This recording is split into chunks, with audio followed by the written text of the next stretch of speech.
provisions is the people who stole all of my stuff from me. Remember, back to me saying I owe this planet. Okay. What's going to happen is the communities, after we get through dealing with these politicians and clean house with these governments, you guys watch, you can already see.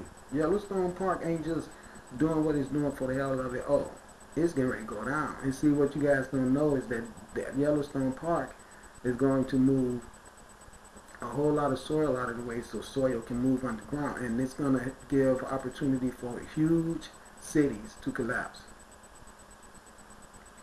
The whole bottom is just going to fall out and huge cities are going to collapse. This is what's important. You guys need to know this. These cities are going to collapse and create circumstances of ripple effect that's going to cause earthquakes, that's going to destroy neighboring cities. Just like you guys went out of your way to deliberately destroy the infrastructures in our neighborhoods so we could all die in this war. We're going to do the same thing. This is our planet and we're taking it back. I'm not even going to say we want it back.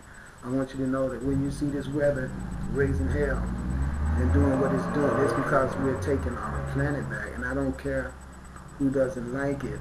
Everybody out there in the world want to be mad and hateful to see the people that merchandise was stolen from them getting help to get their stuff back. And it makes you really get a chance to have a mirrored look at your hypocrisy. Because if somebody coming together all this stuff about everybody being thieves and this and that, but you guys don't want to acknowledge the fact that everything you have is stolen, and which makes it truly not yours. You came here, victimized us, enslaved us, and made everything that's accessible for your enjoyment on this earth through our sorrow, tears, and bloodshed. And all that stuff got noticed by a higher universal policing force that is here right now to deal with the intruders for their criminal acts that they manifested into the lives of us melanated people and into the lives of all people of the earth, including themselves. All animals, all plants, all soil, all minerals, even the atoms were used to do devilish things for these people. They turned the atom into a damn weapon of destruction. Now this is bad. Anytime you take the things that's used to comprise life and change its whole ideal of what its responsibility is and make it destroy the life that it's creating. Now this is some devilish shit. And we all gonna have to agree with that, okay? So the Tsar God just want you to know that it's been really beautiful. I really had a good time here. I think I did a really good, diligent amount of work with some really good, feasible information in it. I can see the attitudes of people. It changed a lot since I've been here. But the selfishness is what's going to have to be eradicated. We're going to have to build a city to the sun and start constructing this city right away so the sun can understand that the consciousness of the people has come into effect. We could just start concentrating on leaving the people alone and dealing with the misleaders of the people in a way suited for them to be dealt with. At the same time, the repair of the planet is necessary to get going, but we can't start the repair of the planet until the threats that destroy the planet has all been eliminated. And that's even people, because see, we know if you smoke cigarettes that you don't mind destroying your own body, so you won't mind contributing to some type of societal decay, even if it's just the cigarette smoking. So this is why I've been bashing cigarette smoking, because we want you all to know that they're probably not going to be able to take anybody into the light ships that's going to want to be in the light ships stressed out because they can't have a cigarette, because all that stress we know travels through the ethers. And that's the reason we know how to stay stress-free. If you notice, I would rather live in that vacant house and stay cold all winter than I have to go to somebody's job and work for them. And that's not because I'm lazy, because while I did that, staying in the house, I managed to make a whole bunch of videos. If I wasn't making videos, I was in the library studying what the universe projected to me to get interested in learning about, which, believe it or not, was genetics. I was studying a chemistry book. I got it here too, but I can't study it much longer because you need to have the right type of materialism and study that book, if you don't have chemical elements around, it's going to be really hard to experiment with chemistry. So I need to get out of the circumstance of everybody seeing no need to support the Asar and go around people that's going to welcome the Asar and all the grace that the Asar can bestow onto them with the necessary materialism for the Asar to do his job. My thing is all about resurrection, liberation, and the removal of oppression. You can't stop an oppressed person from being oppressed if they like being oppressed. See, capitalism is nothing but slavery. You guys get all this materialism and work yourself to death to pay for it. And then you despise other people that don't want to be a part of that. People who does not want to be given 1/3 of their life away to buy something that you could never own, or something that you know the minute you drive away with is going to start depreciation. Or you know that things you get attached to, like a spouse, are probably going to die on you. In other words, you know that the things that you get an opportunity to make you happy, you also get an opportunity to make you sad. So you know how important it is to live your life through the observation of you being everything already and not trying to get too tightly having any interactions of attachment with any entity or any manifestation.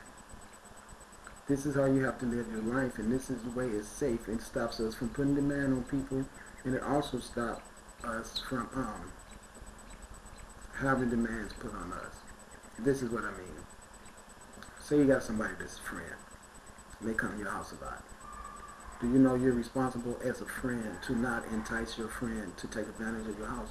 That means you do not go out of town for 4 days and leave this friend in your house with your beautiful wife. You do not let your friend know where you've hid your life savings at in your house.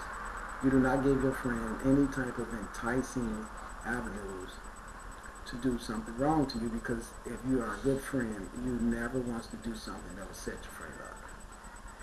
So that means that you don't want to do anything that will set yourself up. That means that you do not leave things laying around of high value when you know that we have a state of poverty around us and everybody is doing wrong and someone might grab it and take it. This is foolishness. This is stagnation, and this is the mind of someone that is not thinking properly. You guys think that I'm not qualified to sit here and tell you all this wise stuff, and if that's how you feel, why am I doing it? See, this is the stuff we're talking about. You want people to fit the profile of what you've been taught by the controllers they should look like in order to be someone that you listen to. But the thing about it is that what you should listen to is intelligence, and especially if the intelligence is telling you how to save your ass from the Yellowstone fires that's going to start happening and spreading all over the country. Now listen, when I tell you guys that my mother intends to burn up this planet, and you see the volcanoes already getting ready to start erupting, somewhere you're going to have to draw the conclusion that maybe this guy knows what he's talking about. See, I already know that I know what I'm talking about. I already know that when things get so super bad where people are going to have to be taken off this planet, the people that's removed from this planet, I already know who they are. Right off the top, I can tell you where it's a whole bunch of them. But I don't need to do that because that's for privileged people that know. But let me explain something to you. All these people that I know for a fact is going to be taken right off the planet, I guarantee you they already know about them God selves. They know that God is a man. They probably ain't really down with the whole female part, and that's because the whole earth got turned off to that. I showed you how they destroyed that woman's statue. I think it was Nefertiti, okay, over there in, I want to come to my mind, over there in Symbol, Abu Symbol. Yeah, I got to double check on that though, because it's hard to keep over all the names. But I think that was the Ramsey. Ursula Iras Tepera, was it? Or Akhenaten, one of them. I don't. It's so much. See, I have to read those books. I haven't read them in about 2.5 years, so it's a lot of things I made mistakes with. Like I was reading the book and I found out them ain't Coptic jars. Those are Coptic jars, and I knew every time I kept saying Coptic jars that it wasn't sounding right. So I found the book in the library, and they were saying that no, they're not Coptic jars. They are Canoptic jars. I feel kind of ignorant, but it's not really that bad because I know there's so much stuff to remember in those books. But it does make me want to get my hands on a bunch of those books so I can start studying them again and just bring my aptitude up as high as possible. That's the reason I need to get out of Vancouver, because this city is just not suited for God to live in. You know, I mean, you guys don't know the importance of how to take care of God. You just really don't. I mean, it's like, why should I be living in your city on my planet and then I'm homeless, sleeping in a vacant house that somebody come and throw me out of? You know what I'm saying? I mean, think about that. Why would I want to stay here, you know, with a bunch of selfish ass people who doesn't want to give you any assistance? Even though I done showed you that this green light is going to prove to you that I own this planet, and anything that you're clutching onto or utilizing is because I've given you assistance. And so you repay my good with evil. Okay. I'm going to show you how that door can swing both ways. Okay? Now watch this.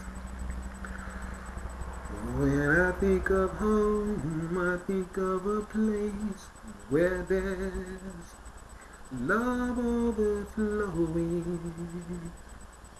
And I wish I was home, I wish I was back there with the things I've been knowing. The wind that makes the tall trees bend into leaning. Suddenly the snowflakes that falls have a meaning, sprinkling the scene.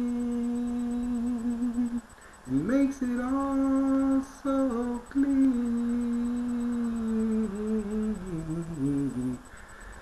Maybe there's a chance for me to go back now that I have some direction. And it would sure be nice to be back home where there's love and affection.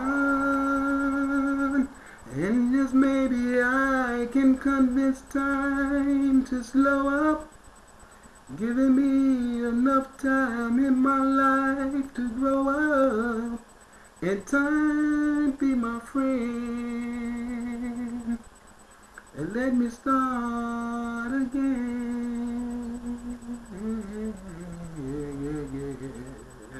Now suddenly my world's gone and changed its pace, but I know where I'm going. 'Cause I have had my mind spun around in place, but yet I've watched it growing. And so if you're there listening, God, please don't make it hard to know if we should believe in the things that we see. And tell us, should we run away or should we try and stay? Or would it be better just to let things be, living here in this brand new world might be a fantasy, but it's taught me to love, and so it's real, it's so real to me. And I've learned that we must look inside our hearts to find that our world's full of a lot of love, just like yours and mine, just love.